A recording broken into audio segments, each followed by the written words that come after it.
The smell of caramelized onions and seared meat filled the kitchen as I put the finishing touches on my signature dish. 25 candles waited on the counter, still in their box, while my parents' voices drifted in from the dining room, cooing over Sophie's latest achievement. Always Sophie. Riley, is dinner almost ready? Mom called out. Sophie has that interview tomorrow morning, remember? I gritted my teeth, carefully plating the braised short ribs. 5 more minutes. The sauce needed to be perfect. A reduction of red wine, beef stock, and fresh herbs I've been perfecting for months at the restaurant. Mason appeared at my side, sliding a pristine white plate onto the counter. Need help carrying these out? I've got it. The words came out sharper than intended. Sorry, you know how they get. That's why I'm here, moral support and all that. He squeezed my shoulder, but quickly stepped back as Sophie breezed into the kitchen. Something smells burnt, she announced, wrinkling her nose. Her perfectly manicured fingers traced along the counter's edge. Did you remember Dad's acid reflux? He can't handle spicy food anymore. It's not spicy, Sophie. I know how to cook for my own family. She smiled, that sugary smile that never reached her eyes. Just looking out for everyone, like always. I carried the plates out one by one, arranging them carefully around the table. Dad barely looked up from his phone, while Mom fussed with Sophie's hair, asking about interview outfits. The candles remained unlit in their box. Before we eat, I said, standing beside my chair, I wanted to thank everyone for coming tonight. This recipe is something I've been working on. Oh, honey, let's just eat while it's hot, Mom interrupted. Sophie needs her rest for tomorrow. I sank into my chair, watching as they took their first bites. The meat should have been fork tender, falling apart with minimal effort. Instead, Sophie made a show of sawing at hers with her knife. It's chewy, she said, setting down her fork, and really salty. Did you taste this before serving? Dad pushed his plate away. It is rather tough. Maybe stick to simpler dishes next time, Riley. That's impossible, I muttered, cutting into my own portion. The meat yielded easily, perfectly cooked. I tested this recipe dozens of times. Sophie took a long sip of water. Well, clearly something went wrong tonight. It happens to everyone, right? Not all of us can be professional chefs. Try it, I said to Mason, who had been quietly eating beside me. Tell them. He cleared his throat. It's actually perfectly... Oh! Sophie suddenly grabbed her throat, face contorting.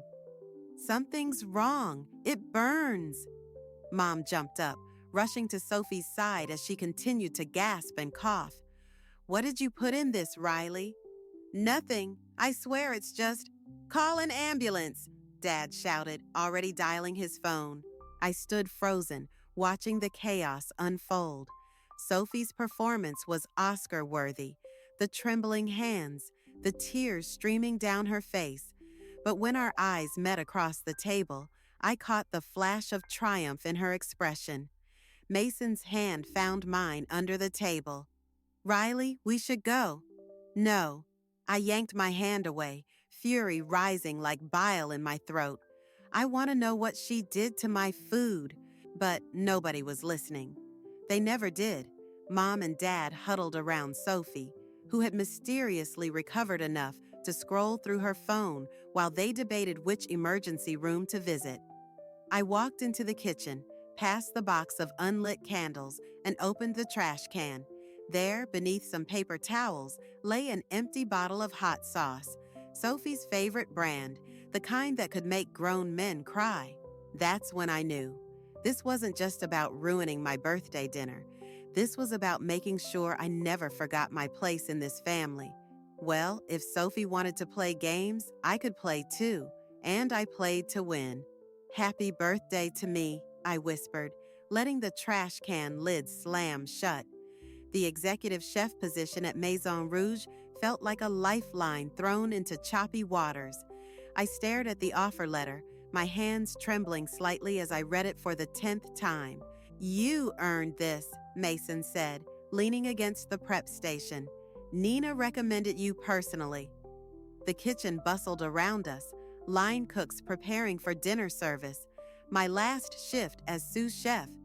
Sophie's already texting me about it. My phone buzzed again. Another message. Mom and Dad are worried about you taking on too much responsibility. Maybe you should think this through.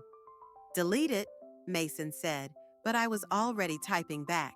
The kitchen door swung open and Nina strode in, her chef's whites pristine as always.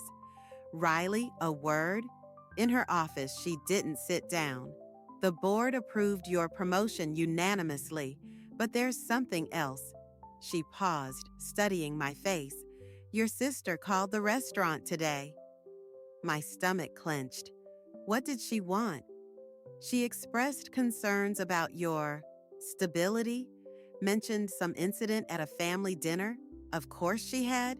I forced my voice to stay steady. She sabotaged my food and faked an allergic reaction. I figured it was something like that. Nina's expression softened. Look, I've dealt with family like Sophie before. They'll do anything to keep you small. The dinner service that night was flawless. Every dish perfect, every plate a small victory, until I saw Sophie seated at table 7, Kevin beside her, both dressed like they'd stepped out of a magazine. I'll handle their table, Mason offered, but I shook my head. No, this is my kitchen now. I approached their table, chin high. Welcome to Maison Rouge. Sophie's smile was razor sharp. We had to come congratulate you, though Kevin's father says executive chef positions usually require more experience. Kevin shifted uncomfortably. Sophie, maybe we should... I'm just concerned, she continued, voice dripping honey. After what happened at your birthday, well, pressure can make people crack. I felt the eyes of nearby diners. Would you like to hear tonight's specials? Actually, Sophie leaned forward. I was hoping to speak with your supervisor. There are some health concerns I'd like to discuss. My vision blurred at the edges. I am the supervisor. Oh, well, surely there's someone above you? Later, in the walk-in cooler, I pressed my forehead against a shelf of prepped vegetables, letting the cold seep into my skin. Mason found me there. The health inspector's coming tomorrow, he said quietly. Anonymous complaint about food safety protocols. I laughed, a harsh sound in the confined space. She works fast. Nina's not worried. Our records are perfect. It's not about the inspection. I straightened up, frost crackling under my fingers. It's about making me look incompetent, unstable. She's trying to poison everything I touch. Mason stepped closer. Then don't let her. You don't understand. She's been doing this for years. Every achievement, every moment of pride. She finds a way to taint it. So fight back. I turned to face him. What? You're executive chef now. You have power, influence. Use it. The idea settled in my chest like a hot coal. That would make me just like her. No, Mason's voice was firm. It would make you someone who finally stands up for themselves. My phone buzzed again. Mom this time. Sophie's worried about you, sweetie. Maybe we should discuss some other career options. I deleted the message without responding. Through the cooler's window, I could see Sophie still at her table, holding court with a group of regular customers who'd wandered over, probably sharing her concerns about the new executive chef's mental state. You know what the difference is between Sophie and me? I said, watching her perform. She destroys things because she can, because it makes her feel powerful. And you? I pushed open the cooler door, the warm kitchen air rushing in. I create things, beautiful things, and if she wants to turn this into a war, fine, but we're playing by my rules now. Riley, send them the tasting menu. I called to the line. On the house. Let's show my dear sister exactly what her unstable big sister can do. Because Sophie had forgotten something crucial. In this kitchen, I was the one with the power to make or break someone's night. And I'd learned from the best about how to use that power. The bank statement sat on my desk like a loaded gun. Dad's signature on a second mortgage, dated 3 months ago. The same week Sophie had mysteriously acquired her new car. Tina knocked on my office door, her face tight with concern. "Chef, there's someone from the health department here again. Third time this week." I folded the paper carefully, tucking it into my jacket. "Let me guess, anonymous complaint?" "They're focusing on the prep stations this time." She hesitated. "And your sister's review just went live on the city's biggest food blog." Of course it had. I pulled it up on my phone, scanning the carefully crafted destruction. While Maison Rouge once stood as a culinary landmark, recent changes in leadership have led to concerning lapses in quality and safety. The kitchen door burst open, Nina striding in with thunder in her eyes. "Board meeting, now." In the conference room, faces turned toward me with varying degrees of concern and judgment. Mr. Harrison, Kevin's father and majority stakeholder, spoke first. "These allegations are troubling, Miss Turner." "They're fabricated," I said, but my voice sounded hollow even to me. "My sister has provided documented evidence of multiple health code violations." He slid photographs across the table, close-ups of my prep stations, somehow taken during service hours, and financial records suggesting mismanagement of resources. My throat closed up. The second mortgage. She'd found it too. "I can explain." "Perhaps," Nina cut in. "We should discuss this privately." But Mr. Harrison wasn't finished. "Your father called me personally this morning. He's quite concerned about your mental state." The room tilted slightly. Dad had never called anyone about me before, had never shown enough interest to interfere. "I've increased our profits by 30%, I said, pulling out spreadsheets with trembling hands. "Guest satisfaction is at an all-time high. Except for these reviews," another board member noted, "all from highly respected food critics. All Sophie's friends, more likely. I'd seen them at her table that night, laughing, taking notes." Mason appeared in the doorway, face pale. "Chef, there's a situation in the kitchen." I found Sophie standing at my pass, wearing pristine white designer clothes, examining a plate with theatrical concern. A health inspector hovered nearby, scribbling notes. "What are you doing here?" She turned, eyes wide with manufactured innocence.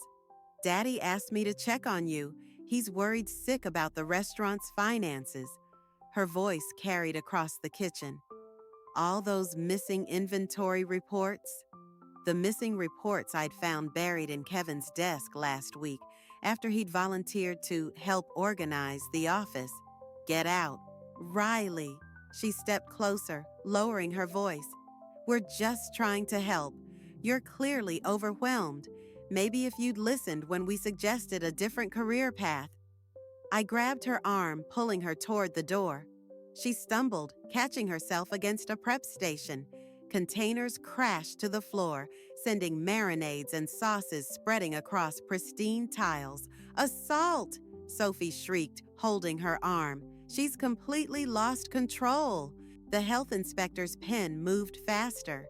Mason tried to intervene, but Sophie was already pulling out her phone, dialing with shaking fingers.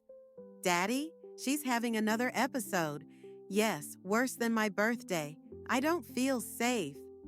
Later, after the inspector left with pages of violations, after Sophie's tearful exit and the board's emergency session, I sat alone in the dark kitchen. Nina found me there, methodically sharpening knives. "They're suspending you pending investigation," she said softly. I fought hard, but with the documented violations and the incident, it wasn't random. The knife edge caught light as I tested it. The mortgage, the missing reports, the perfectly timed inspections. She planned this for months. Riley, did you know my parents are broke? I looked up, meeting her worried gaze. But Sophie's tuition, her car, her apartment, it's all still paid for. They mortgaged their future for her, and she used that money to destroy mine. Nina pulled up a stool. What are you going to do? I set down the knife, its edge now razor sharp. Sophie thinks she's won because she knows how to manipulate people, but I know how to build things from nothing, and I know exactly how to burn it all down. That path leads nowhere good. No, I agreed, standing up, but neither does letting her win. The food truck's generator hummed beneath my feet as I prepped for lunch service. 3 weeks since losing my position at Maison Rouge, and already the cramped kitchen felt more like home than that pristine restaurant ever had. Mason wiped condensation from the window. Lines forming already. They're here for the food, I said, chopping herbs with practiced precision. Not the drama. But drama found me anyway. Sophie's sleek car pulled into the lot, parking directly in front of my truck. She emerged wearing oversized sunglasses, Kevin trailing behind her like a well-trained puppy. Health inspection, she called out, waving a badge. Anonymous tip about improper food storage. The knife stilled in my hand. That's not a real badge. No, she smiled. Kevin's father knows people on the council. They're very concerned about unlicensed vendors in this area. The growing lunch crowd watched our exchange with interest.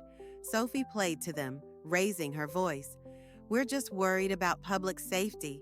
After what happened at Maison Rouge, your food truck permit, Kevin mumbled, not meeting my eyes. It might need additional review. Mason stepped between us. We have all the required documentation. Documentation can be challenged, Sophie said sweetly, especially with prior violations on record. I spotted Nina in the crowd, her expression grim. She'd warned me about this, how Sophie would keep pushing until I broke again. Order up, I called out instead of responding, sliding a container across the counter to my first customer. House special with extra herbs. Sophie's smile faltered. Did you hear what I said? Perfect timing, I continued, addressing the growing line. Today's special is revenge served cold, a dish I learned from an expert. I met Sophie's gaze, though some people prefer their sabotage hot and public. Murmurs rippled through the crowd. Sophie's carefully crafted mask cracked slightly. You're unstable, she hissed. Everyone knows it. Really? I turned to Kevin. Tell them about the missing inventory reports you planted. Or should I call your father about the real reason Maison Rouge's numbers didn't add up? Kevin paled. Sophie grabbed his arm, but he shook her off. I can't, he started. Sophie, you said nobody would get hurt. Kevin, shut up. But he was already backing away. You promised it was just about teaching her a lesson, not all this. The crowd watched, enthralled, as Sophie's perfect facade began to crack. She reached for Kevin, but he was already walking to his car. You're making a scene, she snapped at me. Again. No, I said quietly. I'm making lunch. You're the one putting on a show. Nina stepped forward then, phone in hand. I recorded everything, Riley, including Kevin's confession about the reports. Sophie's face contorted. You think this changes anything? Mom and Dad will never choose me over you? I finished plating another order. I know that's not what this is about anymore. Then what? It's about building something of my own, something you can't touch. I gestured to the line of waiting customers. These people aren't here because of our family drama. They're here because I create something worth having. We'll see about that, Sophie snarled, but her voice shook slightly. She turned on her heel, nearly running to her car. After she peeled out of the lot, Nina approached the window. You okay? I looked down at my hands, steady now as they arranged garnishes. I thought revenge would feel different, more satisfying, and it feels empty. I passed another order to a waiting customer. But this, creating something new, this feels real. Mason bumped my shoulder gently. Speaking of creating something new, we got 3 more catering requests this morning. I nodded, already planning the menus. Sophie might have taken Maison Rouge from me, but she'd given me something unexpected in return, the push I needed to break free. "Chef," Tina called from outside. "The food blog critics are here, the real ones this time." I straightened my apron, catching my reflection in the steel counter. The woman staring back wasn't the same one who'd let Sophie destroy her birthday dinner. She was stronger now, focused on building rather than breaking. "Let's show them what we can do," I said, reaching for my knives. Because the best revenge wasn't destroying Sophie's world, it was creating my own, far beyond her reach. The local food magazine's cover story sat on my prep counter. My food truck's success splashed across glossy pages. 3 months of grinding work had paid off, until I saw the headline, "Rising Star or Family Fraud, The Turner Sisters Restaurant Wars." I crumpled the magazine just as Mason rushed in. "Riley, the truck!" The acrid smell of burning rubber hit me before I reached the door. All 4 tires slashed, brake fluid pooling underneath. On the side panel, someone had scratched "unstable" in jagged letters. "Security cameras caught everything," Mason said quietly. It was Kevin. Of course it was. Sophie's perfect puppet, trying to earn his way back into her good graces. Nina appeared with 2 police officers, but I barely heard their questions.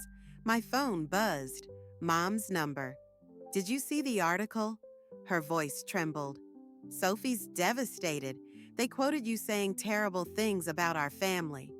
"I never gave them an interview." "Then who did?" A pause. "Your father's law firm is losing clients. People are asking questions about Sophie's internship, about the family finances." I ended the call as Tina arrived with our day's supplies. "The restaurant supplier won't extend credit anymore. Someone called them about potential fraud." The pieces clicked together. Sophie wasn't just attacking my business. She was scorching the earth around it, making sure I couldn't rebuild. "We have that big catering event tomorrow," Mason reminded me. "The tech company launch? Cancel it." "Riley, we can't serve food from a vandalized truck, Mason. We can't." My voice cracked. The magazine's pages scattered across the ground, Sophie's smiling photo mocking me from every angle. Nina picked up a page. "She's playing a dangerous game." "No," I said, something cold settling in my chest. "She's playing my game now. The restaurant supplies, the magazine. She's using my own tactics against me." "What do you mean?" But I was already dialing Sophie's number. She answered on the first ring. "Enjoying the press coverage?" "You know what's interesting?" I kept my voice steady. How the magazine knew exactly which suppliers to contact, almost like someone had access to Maison Rouge's vendor list. A slight intake of breath. "I don't know what you're—" "Kevin still has the original inventory reports, doesn't he? The ones that would prove embezzlement?" Silence. "Let's meet. Just us. No more proxies, no more games." "Why should I?" "Because I'm done playing defense." I watched brake fluid stain the asphalt black. "And because I know about the trust fund." Another sharp breath. "You're bluffing." "Mom's not as careful with her papers as she used to be, especially after a few glasses of wine." I hadn't known for sure until her reaction confirmed it. "Does Kevin know where your designer wardrobe really comes from? That you've been stealing from your own parents?" "Tonight," she said quickly. "The old restaurant." I hung up, turning to find Mason watching me with concern. "Riley, whatever you're planning, help me clean this up." I gestured to the truck. "We have work to do." Nina stepped forward. "This isn't just about the business anymore, is it?" I picked up a torn magazine page, studying Sophie's carefully curated image. She thought teaching me a lesson meant breaking me down, but she taught me something else instead. What's that? That some people only understand their own language. I started gathering supplies, mind already racing with plans. She wants to play with fire? Fine. Let's see who burns first. You're starting to sound like her, Mason warned. No.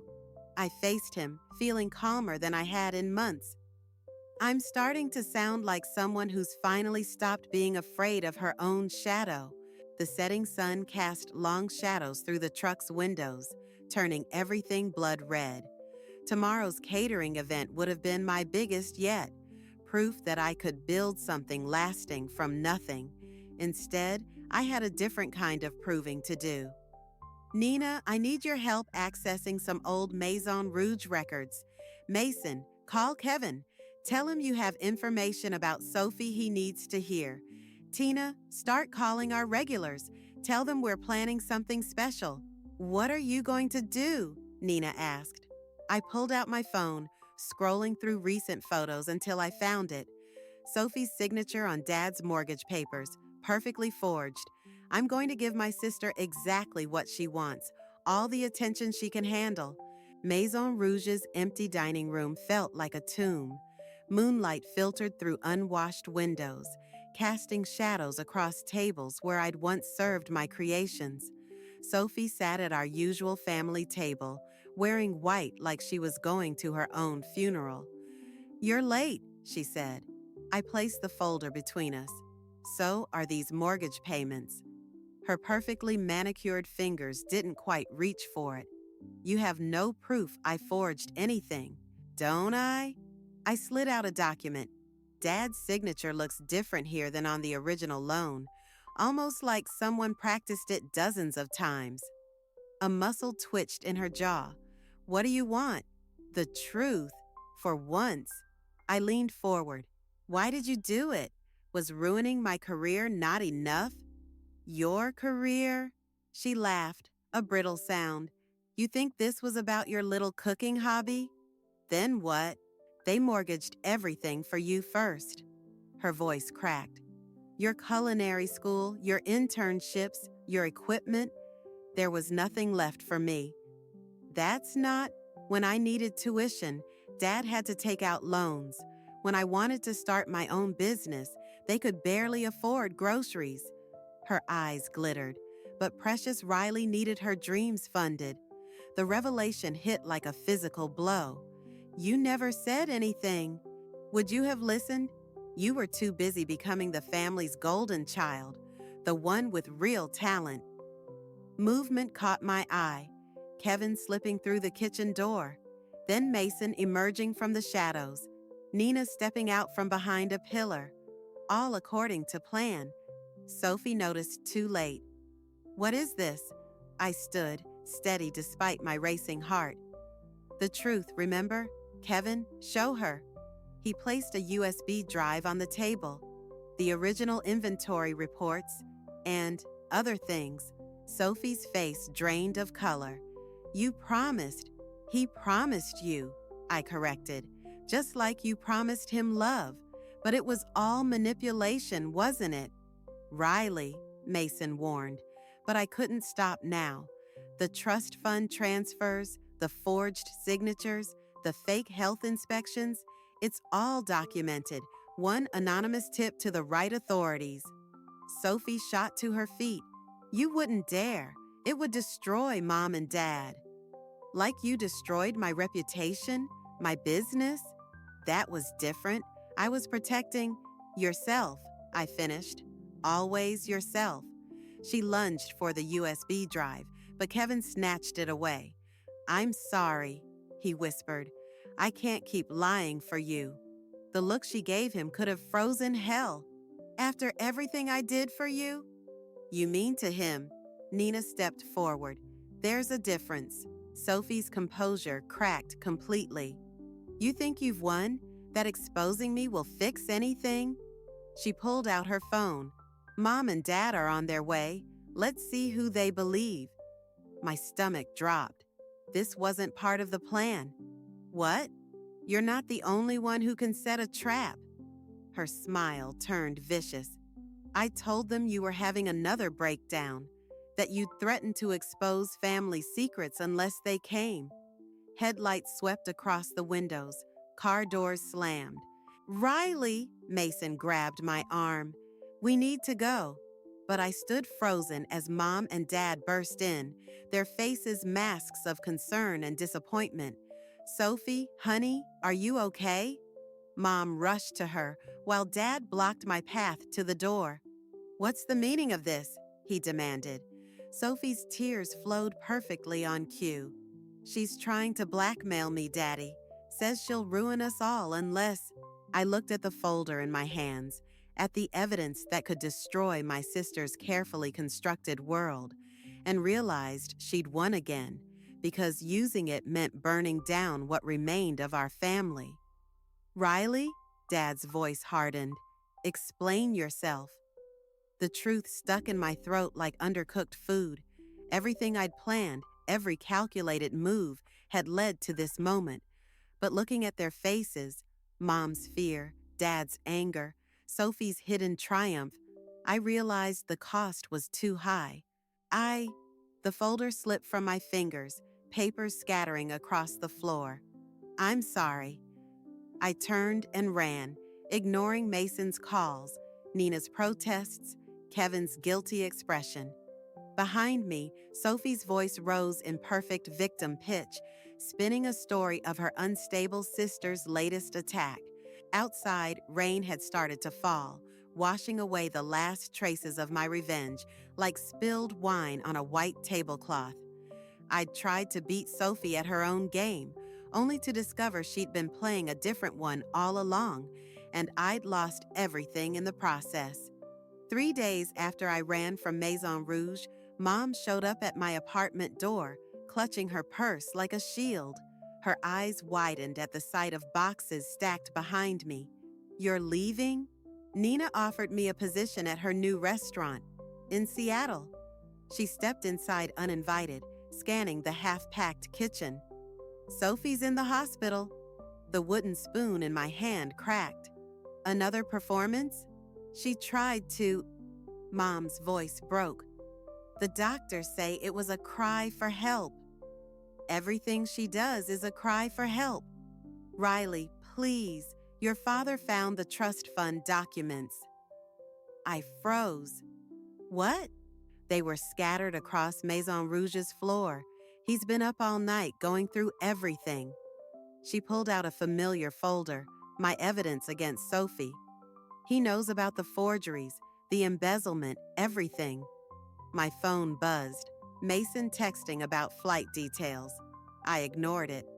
Kevin confessed, too, Mom continued, about the restaurant sabotage, the false reports. Sophie's been... She searched for words. Unraveling. And you want me to what? Feel sorry for her? I want you to understand. She opened the folder, revealing documents I hadn't seen before. I've been keeping these for years.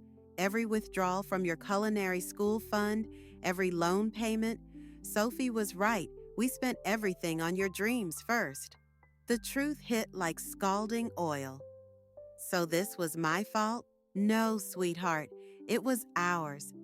She pulled out another paper, a check stub. We should have told you both the truth about the money, about our fears. Instead, we let Sophie believe she wasn't worth the same investment, and we let you believe you had to prove yourself worthy of it. My phone buzzed again. The Seattle job wouldn't wait forever. Where is she? Mom's relief was palpable. Memorial Hospital. Your father's there now. The hospital room was eerily quiet except for machine beeps. Sophie looked small in the bed, her perfect makeup gone, her armor stripped away. Dad sat beside her, holding her hand, looking older than I'd ever seen him.